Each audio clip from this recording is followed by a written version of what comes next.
Welcome to the show. The Evolve Leadership Podcast is sponsored by Evolve Strategy, a coaching and strategy consulting firm dedicated to empowering mission-focused business owners and executives to evolve as leaders and run successful organizations. Evolve Strategy exists to help leaders engage their teams in the mission of the organization, to help craft a meaningful and inspiring organizational strategy, to align vision with practical execution, and to do this while having a deeply fulfilling and meaningful engagement with life. My guest today is Jeff Hansen. Jeff is the CEO of Sea Shepherd Australia. Sea Shepherd fights to defend, conserve, and protect our oceans. They use direct action to defend marine wildlife and protect their habitat in the world's ocean. Sea Shepherd does what international authorities can't or won't. When existing laws to protect the world's oceans and marine wildlife are not enforced, Sea Shepherd engages in direct action campaigns, patrolling the high seas and working with national authorities to tackle illegal fishing in sovereign waters. Jeff is a coaching client of mine and is a visionary leader in a hugely important organisation that is working to literally save the air we breathe. I guarantee you'll want to listen to the whole conversation to hear the range of stories he shares in our interview of frontline action in his Sea Shepherd experience, including chasing Japanese whaling boats in Antarctica, a 110-day chase at sea of illegal tooth fishing vessels, as well as what's worked for Jeff to free himself up more from day-to-day operational demands to be able to focus on higher-level leadership needs. Enjoy the conversation. Jeff, welcome to the show. G'day, Dave. It's great to be here on your show, and thanks for having us. A great pleasure. Jeff, tell us a bit about your leadership journey so far. Well, it's a long one because, I'm rapidly approaching 49, and I've always had a love of the natural world, and it started with dinosaurs, but I realised I couldn't have them as pets, so I went to reptiles, and I always had a dream that I'd be a wildlife vet, working in, Africa, helping animals from poachers or, perhaps specialising in reptiles. But for all the wrong reasons, I ended up doing a double degree in electronic engineering and computer science and with honours. And it was good. I travelled the world doing it. I worked in Germany and the United States, but it was slowly eating away at me until I came across Sea Shepherd, and what I learned and what I heard about the organisation, this effective movement on the front line, producing tangible results, and I just knew I had to be a part of it. And definitely not a public speaker, but once I got involved with Sea Shepherd and started helping out as a volunteer on stalls, it all just flowed because it was all just straight from the heart. That love of the natural world was there. And it's interesting that a lot of the roles I've done in Sea Shepherd, I did as a volunteer while growing it for a couple of years while still working in IT, and just basically built up the organisation to the point now that we have paid people doing a lot of the roles that I've done, which I think is very lucky in the sense that I now have a great level of understanding and appreciation and respect for all the roles and the people that we have as part of this movement, from our volunteers to our donors to our supporters to our staff. Well, I'm not surprised to see your natural humility coming through. I think that's a very humble introduction, and I know from our coaching relationship that you do have that strong quality of humility. But I know that you're the CEO of Sea Shepherd Australia. You've got a very strong capability as a leader, and you didn't just end up here by chance. You've sort of given a bit of a sense of, look, I just, here I am, and I built this steadily starting in IT. But tell us really, why are you the CEO of Sea Shepherd Australia? Because it's a big organisation. It's got a huge following around the world. Australia is one branch of it. Everywhere I go, I see Sea Shepherd Australia stalls in all the states of Australia. This is a big movement with, people love the stories and the footage of the boats, getting in the way of whaling ships, stopping the Japanese whaling boats from harpooning the whales, and you're the CEO of this whole gig in Australia. Why you? Well, it's an interesting question I've ever been asked before, and it's funny. We've just had not too long ago Janine Ellis join our board, and she runs the company. The founder of Boost Juice, and I guess in a similar way that Janine probably didn't have the experience to be running, Boost. Similar situation to myself. I've got no business qualifications. I was given the title of, managing director of Sea Shepherd Australia without the experience or knowledge or qualifications. But all I had was passion for conservation and passion for the movement. And I think that's really over the years, I've just got on and done the jobs that needed to be done and learnt them along the way. And that's all the way through, being that my first time out to sea was on a ship down to Antarctica to oppose Japanese whaling. And I helped out on the deck, and my communications and comms degree helped fix our GPS when they were down. And then I used my analytical, logical thinking to make a case for where I believe the Japanese whaling fleet was. We changed our course, we find the fleet. And I think, ultimately I'm a problem solver, and I'm not threatened by getting people that are better than myself around me to make the job done that needs to be done. Cool. There are areas that I really excel in and I'm really strong in, and they would be, campaigning, and, that's where I really come alive. But a lot of what I do is often the roles that are not my expertise, and they take more energy than doing the things that I really love doing. But yeah, I've just learnt on the job and built it as I've gone, and my leadership style is very much encourage and inspire people to just get on with the job. I'm not a micromanager, so and that's just my personality, I think. And I think relationship building is another key strength of mine that I think I do really well, and because I can mix with people of all different political beliefs or jobs or industries, and I can form real genuine friendships with people because it's just part of who I am. And I think that really helps keep steady the course and build that incredibly trusted, loyal support base. So there will be listeners probably who don't know much about Sea Shepherd Australia. Most people have heard of it, but can you just give us, the quick version of fundamentally what is the purpose of the organisation, and what do you do in the day-to-day as an organisation in terms of your impact? Well, Sea Shepherd's been going since 1977 globally. In Australia, only since 2007. We've been most well known for our Antarctic wild defence campaigns. But once, we were successful in stopping that, we then looked at the other key threats to the oceans, be that illegal fishing, ocean plastics, climate, or threats to vulnerable and endangered species. So the campaigns that we take on have to sort of meet those criteria. And in terms of, my day-to-day operations in Australia is, running the operations for the organisation, but also giving our campaigners strategic advice and guidance, media spokesperson, you name it. I'm putting on multiple hats every day. And I'd say that when you look at Sea Shepherd in a nutshell, it's a bunch of people, be that staff, volunteers, supporters, that are connected by a love of the natural world, but a deep understanding of its ecological importance, in that nature is our life support, and putting nature first is putting a real future for humanity, because most of the air we breathe comes from our oceans and they're dying. So this is what really drives the passion and the courageous work and the inspiring work of everyone at Sea Shepherd. Mm.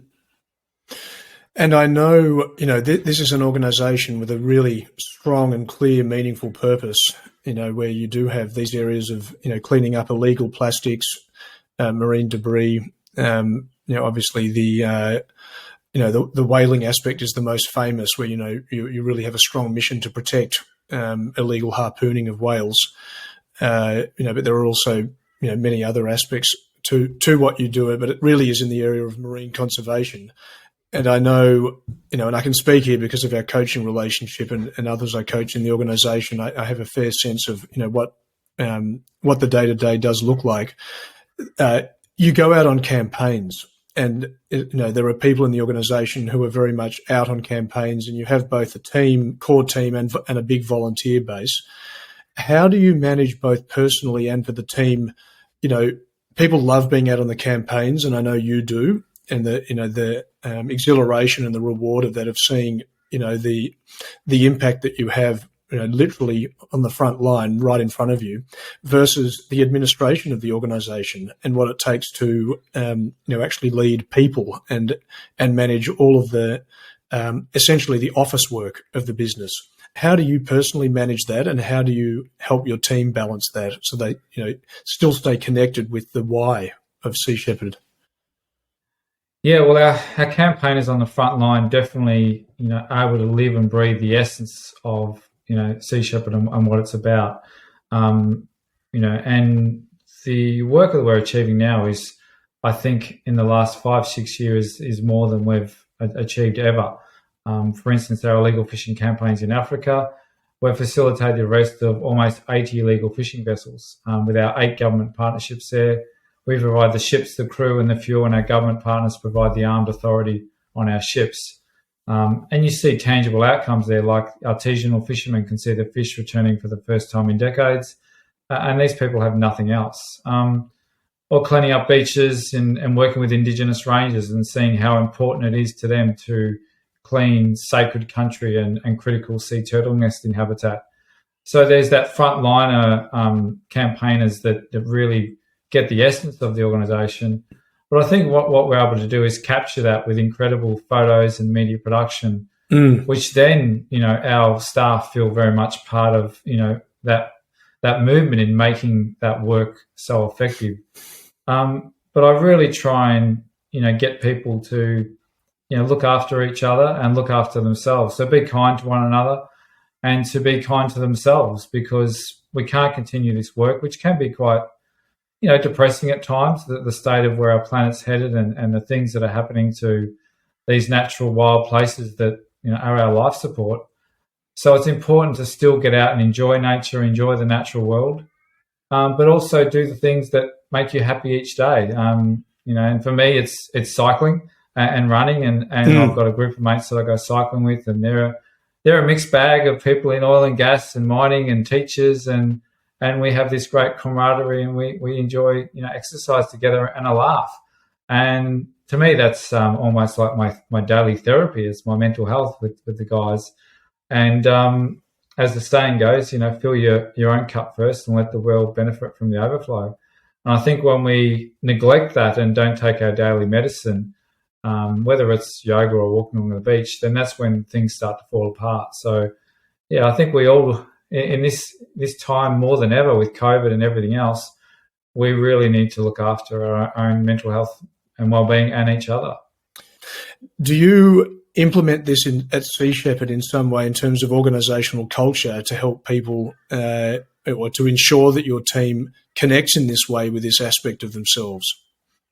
Well, we do try in terms of, encouraging people that, we're not really fussed on what time they start work, as long as they come to work ready to go. So if someone wants to start a little bit later to go to the gym or go for a walk with the dogs or have a soak in the tub, then do what you've got to do to get yourself ready for the day, because otherwise we often just sit at the desk and do our hours, but are we actually, productive? And so I really, encourage that, and and I think that's really, really important to keep that going through. But yeah, I guess it's one of those things that there's only so much you can do to lead a horse to water, and that's all we can do, really. Well, it's part of leadership. It's not a separate aspect. The work of managing your own energy, and really, Tim Galway, the founder of the whole modern movement of coaching, talks about the inner game and the outer game, and that personal balance, including the hobbies that you do, meditation, exercise, etc., is all part of the inner game, as well as your moment by moment, really, way of being in the world and attitude, both in work and outside work. Jeff, in terms of Sea Shepherd Australia, the work that you do, what are some of the stories that you can tell us of real impact? It's got a very clear mission to essentially protect the oceans, and the ocean is a far greater mass than the land. So it's actually the greater part of this planet Earth. But what are some of the stories you can share with us of how Sea Shepherd Australia and the global charity is really making a difference in the area of marine conservation? Yeah, well, with Sea Shepherd, we're a committed bunch, and we pride ourselves on delivering tangible outcomes for the ocean. That most of the air that we breathe comes from our ocean. So ultimately, what we're doing is, safeguarding a real future for humanity. But I think there's been so many incredible, achievements that we've been a part of. For instance, whaling in the Southern Ocean. A bunch of essentially volunteers taking on the Japanese whaling fleet, heavily funded and backed by the government of Japan, and a very big David and Goliath battle. And whaling does no longer exist in the Southern Ocean. The Southern Ocean whale sanctuary is now a sanctuary for the whales because we acted, and along with the Australian and New Zealand governments taking Japan to the International Court of Justice. But it took a lot of pressure and continued work to see that come to an end. And our work, for instance, in the Great Australian Bight, where there was, 3 big, massive oil companies wanting to drill for oil there, in very, very deep seas and very rough seas, that if a blowout occurred there, spill modelling showed it could affect much of southern Australia, from WA right round to New South Wales and Tasmania. But it's home to an incredible abundance of marine life. Blue whales, humpbacks, minke, southern right whale nurseries, seals, dolphins, penguins, sharks. The place is truly alive, and it's marine wilderness on a grand scale. So now we're working on a bigger protection piece for the Great Australian Bight, and working on seeing if we can get the Australian sea lions to come out of being endangered and see that species recover as well. But then, we went, after stopping whaling in the Southern Ocean, we went to look at illegal toothfish poaching in the Southern Ocean, and Patagonia Antarctic toothfish. We believe there were 6 vessels wanted by Interpol, and in effectively a couple of years, we managed to shut down the entire illegal toothfish fleet. There was one vessel wanted by Interpol, had a purple notice out for it, the Thunder. We chased that vessel for 110 days at sea until the captain of the vessel sunk his own ship. We rescued the crew, took them into the authorities in Sao Tome and Principe in West Africa, and the officers got 3 years jail and 15 million euros in fines. As we were chasing the Thunder, we notified various governments and Interpol that we were chasing the vessel in the hope that if it came into a country's port that they would arrest it. And one of those countries that said they would was Gabon, and that led to discussions with Gabon in West Africa, and realised they only had a small coast guard, and they would like to be able to patrol a greater range of their economic exclusion zone. And so we said, well, we can provide the ships, the mostly volunteer crew, and the fuel, and you provide the armed coast guard, essentially the authority, and let's partner up. And that's been so successful now that we now have 8 government partnerships in Africa. We've facilitated the arrest of over 70 illegal fishing vessels, and the tangible outcomes there is, the fish are returning for the first time in decades in Liberia, and with that, the livelihoods of the artisanal fishermen. We're seeing Gabon increase their marine parks and marine sanctuaries. We've had the fisheries minister in Gabon on our ships, seeing the impacts of, setting nets around live fish aggregating devices like whale sharks and whales, and ban that practice. He's seen the huge bycatch of the shrimp industry, so he's closed that down. And we've been recognised. For instance, the president of Liberia gave us the highest military honour, the Distinguished Service Order, for our work tackling illegal fishing. So that's just a small snippet of the achievements, and it goes on, and that's hard to. If Sea Shepherd stopped tomorrow, we'd be very proud of our efforts in creating lasting legacies for oceans.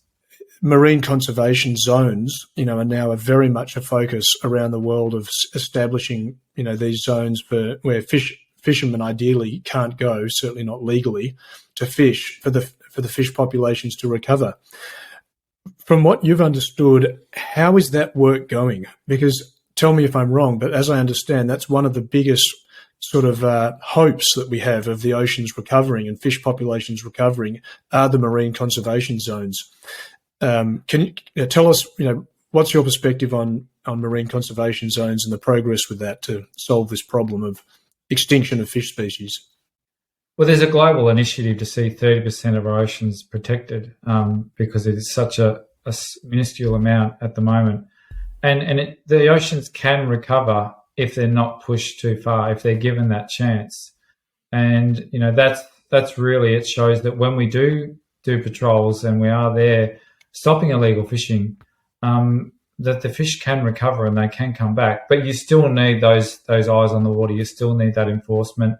There's only so much technology can do in terms of satellites and, what's going on, because you still need someone to go out and inspect that vessel to see, how much bycatch it's actually, got on board, how much they've actually put down in their logs, et cetera, et cetera. Plus also, with illegal fishing, there's a huge links with slavery as well. So a lot of these illegal fishing boats, is, human rights abuses going on board.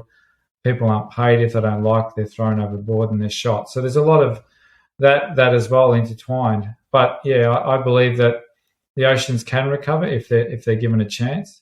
But the other big thing about restoring ocean health and biodiversity, and even Sir David Attenborough talks about this in his latest series, A Perfect Planet. The healthier our oceans are, the greater they stand a chance in mitigating the climate emergency that we're in right now. And a classic example is the more whales we have in our oceans, the more whale poo, which means more phytoplankton, because that fertilizes the ocean, more phytoplankton. And phytoplankton give us most of the air that we breathe, but they also absorb a lot of the carbon out of the atmosphere.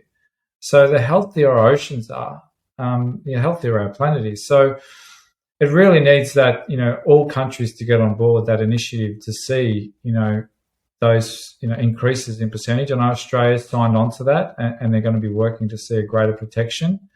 But we still need enforcement, and that's absolutely key to success. Yeah.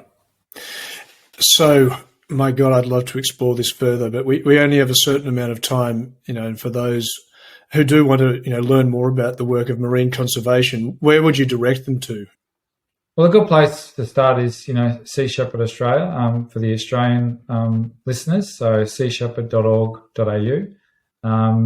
But that covers all of our work internationally as well, like our work in the partnership work in Africa as well. There's a lot of great news items and commentary items on there, and that's always a good place to start. But I think, in terms of wealth of knowledge and a nice way to view it, it's really good to check out, just Sir David Attenborough's work, and The Perfect Planet. And he, you get a combination of all the great speakers and scientists. And one of the biggest feathers in Sea Shepherd's cap is A Perfect Planet episode 5. We have the man himself, Sir David Attenborough, narrating our work in Gabon, working with the Gabonese Coast Guard and patrolling to stop illegal fishing. And to have him say, the state of our oceans is bleak, but here marine life have a chance because of the work that Sea Shepherd's doing. So, yeah, that's pretty hard to beat that one. I remember watching that, and you, as you say that, I remember now he's speaking about that. That is really, really cool. In terms of your own leadership journey, what are the biggest challenges that you've faced as a leader, and how did you overcome them? And if you haven't overcome one or some of them yet, how's it going working on them? Yeah, I think one of the biggest challenges I face is, constantly working in the areas that take my energy that I don't want to do, but then we don't have anyone else to do it. That's always been a challenge, and still working through on what is the best solution for that. Be that, someone else to come in and run the day-to-day operations of Sea Shepherd Australia, so I can be freed up to do all the things that I know that I'm good at and like building partnerships and bringing down perceptions and barriers on the work we do across multiple industries and government, which then can help our global campaigns and Australian campaigns in achieving so much more. And also being, speaking to different audiences and doing media and doing all those other things that I do. But the other side of that is I feel very, I'm a pleaser and I want to please everyone. And that's often tough, having that sort of mindset because, on one hand, I want to go off and do what I'm good at and what I enjoy, but then I can't do that because I feel that the organisation still needs that leadership and our team need that guidance and support because I'm a pleaser. I want everyone to feel that, that they're getting the right leadership and direction and then they're happy with their roles and getting the most out of the role, and we're getting the best out of them as well. So, it's I have an executive assistant, and she's been wonderful to come on board, and free up a lot of that headspace for me to operate more in these areas. But then she's been bogged down with a lot of HR, and so now she's not able to help me as much as she'd like to. So it's a constant moving beast of we need to just put the right people in place and then ensure that those people don't just then create a whole lot of extra work that then we'll end up still not getting to where we need to. So, we're working through it and we've got some great new leadership. Yourself, Dave, has been great to talk to about leadership and coaching, which has been great for me personally and also great for the organisation. And we've had, people like Janine Ellis join our board and another fellow, Tony Smith, which are great, governance, business people, and just cut through cut to the chase and give us great suggestions. I think it's and letting go of some of those beliefs as well, because, for instance, if I'm out campaigning more and doing more, then the rest of the team comes alive, and so does our supporters and their donors because they see, the greater level of work putting into the real outcomes. So when I know that's there and it's being ticked along. But you're right, the organisation's there. We have incredibly strong brand and incredibly strong respect in the work that we do and loyalty amongst the Australian support base, which I think is by no means anywhere near representative of the actual support in our database or the money that hits our accounts, because we're only around a $4 million a year organisation, yet we're almost a household name in Australia. You are. Yeah, you are a household name. And the skull and crossbones, with the Trident logo is highly regarded. You see it on vehicles everywhere around Australia. 2 questions, Jeff, before we finish, because we are almost at time. One, can you let us know a leader that really inspires you? A favourite leader, either past or present, whether you've met them before or not, someone that you think is great, a great leader. Never thought about that, to be honest. I've never given that much thought myself. People that inspire me and people that I think are definitely leaders in their own right are people like Sir David Attenborough. He may not be the business leader, but he's a leader for the natural world, and he tells, he's so effective because he tells nature's story, and he tells it in such a human way that opens up our hearts and our minds. And so he's a great communicator. And although he's doing it, what an amazing life that he has had and continues to have, but the impacts that he has had. So to me, like that is incredible leadership in the sense that, he's led a life that, few of us could ever dream or imagine, yet it's a life that has definitely, created some incredibly amazing work and inspiration and inspired so many others to step up and do more. So to me, that really is leadership. And then, there's lots of other people that I've been around and around, people like yourself, Dave, people like Janine Ellis, who's on our board. I love her leadership style of just, find out what's going on, cut to the chase, and let's get on with it, and let's just get moving.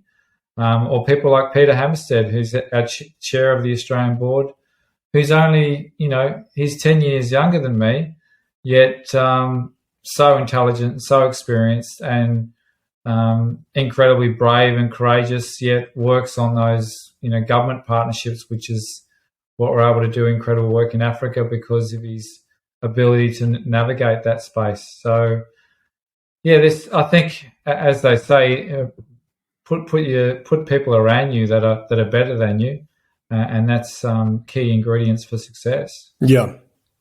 That is absolutely, what a wise leader does is they gather a team where that's full of people who are better than them at so many other things, and where they really, just know how to pull the right people together. It's one of the greatest skills of leadership.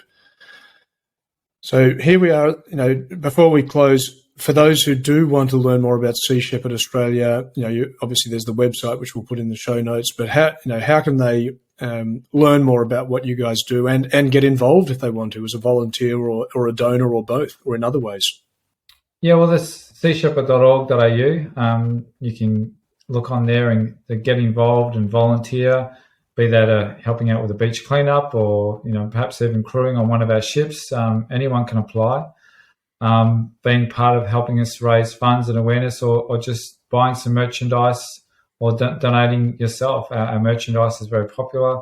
I joined our monthly giving program. That's another one that really helps us plan and budget for our campaigns.